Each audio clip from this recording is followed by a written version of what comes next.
You're listening to the Infinite Banking Mastery Podcast. Did you know that you could build a tax-free pool of wealth that's liquid and accessible all your life while building your retirement nest egg? Gain full control of your financial future and stop relying on the government and banks. The wealthy have already discovered this wealth-building secret. Now it's your turn to get financially secure without following the conventional wisdom that keeps you in debt to banks. Now here's your host, Valerie LaRocque. Hello, everybody. Welcome back to the Infinite Banking Mastery Podcast. Thank you for listening in. I thought I would continue this week on the topic of rate of return and whole life. I wanted to expand after last week's podcast on the discussion of rate of return, as I've spoken to a few people in recent weeks who brought this topic up, and it does come up from time to time. So I thought I would go into it a little more. I think it's easy to have rate of return front of mind when looking and comparing investments, but we need to think of it differently when we are discussing a life insurance policy.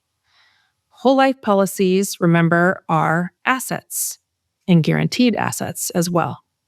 And they are not the place to go looking for rate of return just in general, which is one reason why I would never help someone with the infinite banking concept and a variable universal life policy, as those types of policies are combining investing with your life insurance. And in my opinion, is just more expensive life insurance with the risk of losing your policy completely. Both the cash value and the death benefit can be lost. Keep in mind that every vehicle you invest in has only a projected rate of return. It has no guarantees. Only whole life comes with guarantees. And when wanting to know the rate of return on your whole life policy, well, maybe if you could tell me how you will use the policy every single day for the rest of your life, then I could give you a more accurate rate of return on the policy. Kind of like in the game of golf. It's not about the club that you're using, it's about the swing. It's not about the rate of return on the policy, it's about how you use the policy. It's not about the growth of one whole life contract. It's about taking over the banking function in your life, which is likely to create a system of policies. Remember that whole life is the holding tank for your capital. When you want to get into a new investment, that capital is going to come from somewhere. You will have to deploy cash from somewhere. So where will you deploy that cash from? My opinion is that running those funds through a policy first before deploying them into an investment that you believe will give you a great rate of return is the way to go. The infinite banking concept is about flowing your money like the bankers do. It's about doing what banks do as opposed to what they're telling you to do. It's about cash flow and helping you to own and control more of your own capital. When it comes time to retire, you don't retire on rate of return, you retire on cash flow. And the other thing is, you can't always depend on rate of return because you have no idea what it will be. You have no idea what the ups and downs of the market will do. I once sat at an event when I was working for Merrill Lynch years ago, almost 20 years ago. And the speaker said something that really stuck with me all of these years. This was after the catastrophe of the market in 2008. The speaker that day was Nick Murray, very intelligent man. He has written numerous books and has been in the financial services industry now for over 50 years. He's a stock market guy and always speaking to financial professionals, financial advisors. He's talking to advisors rather than the public. So he had said the simplest thing about the market to a room full of financial advisors who were all hanging at the edge of their seat to learn what he had to say. He said, "I don't know what's going to happen in the stock market tomorrow, and neither does anybody else." And I mean, so true, right? Nobody knows what's going to happen tomorrow. And so we can do our best job of due diligence and coming up with an investment portfolio that would be good for you specifically, according to your risk comfort level and all of that. But the fact is, We could set you up with something that's great. It's done great historically, all of that. But we don't know what's going to happen tomorrow. It could do the exact opposite of what it's done for 20 years. Nobody knows. You might look at your retirement account returns and be happy with them. But do you know the real return on your investment? Because if you recall from my podcast, or go back and listen to it, actual versus average, the real return is different than the historical averages shown on your statement.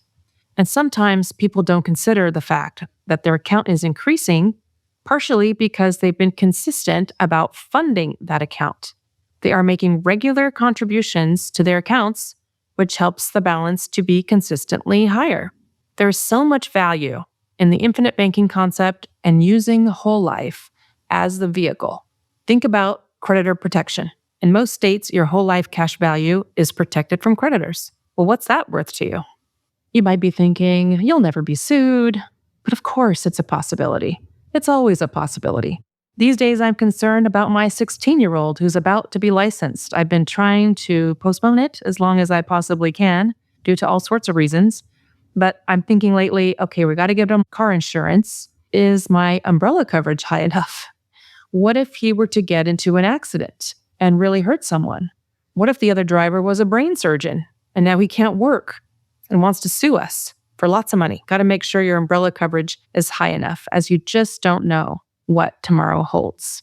When someone wants to compare rate of return on a whole life policy to an outside investment, my thoughts are, well, what do you think the rate of return will be on that investment in your retirement years once you have to start pulling money out? Well, it wouldn't be possible to figure out because we don't know what the future tax brackets will be or which one you'll be in. And when your interest was first piqued on this concept, the infinite banking concept, when you first heard of it and started to learn and look into it, was it the potential for rate of return that drew you in? Most likely it wasn't. It was probably more about what the policy and the process of IBC would help you accomplish.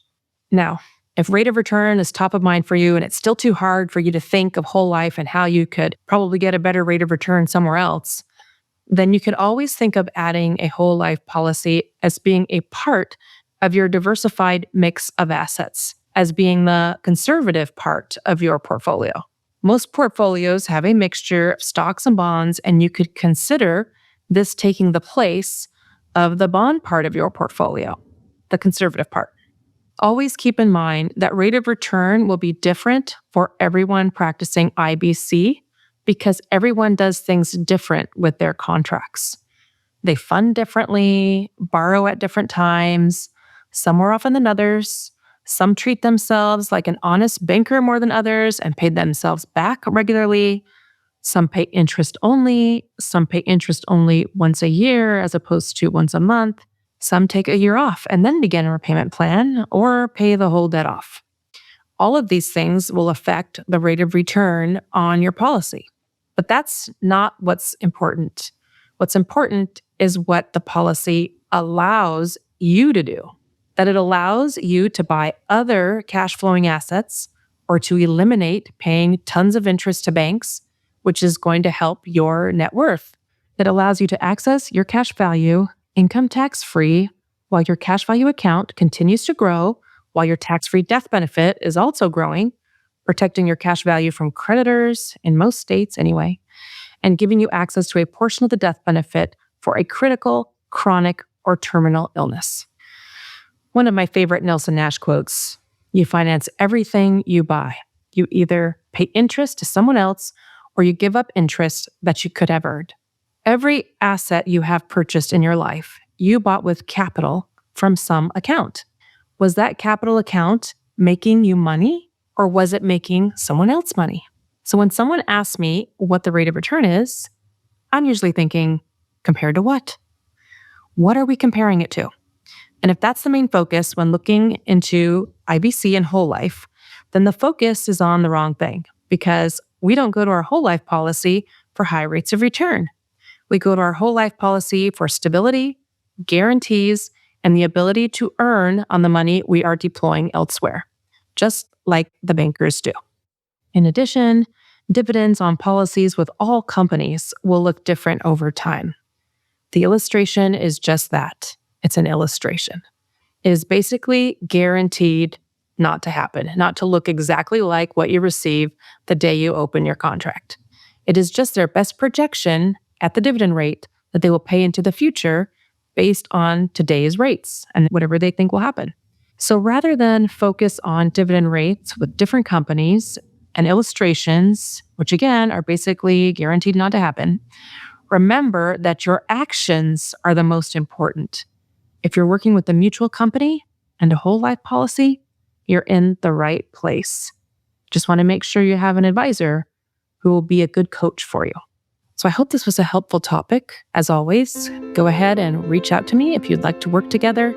If you'd like to review or like me to review your personal financial situation and goals and begin the process of becoming your own banker. My email is valerie@alphaomegawealth.com. I hope you have a wonderful week.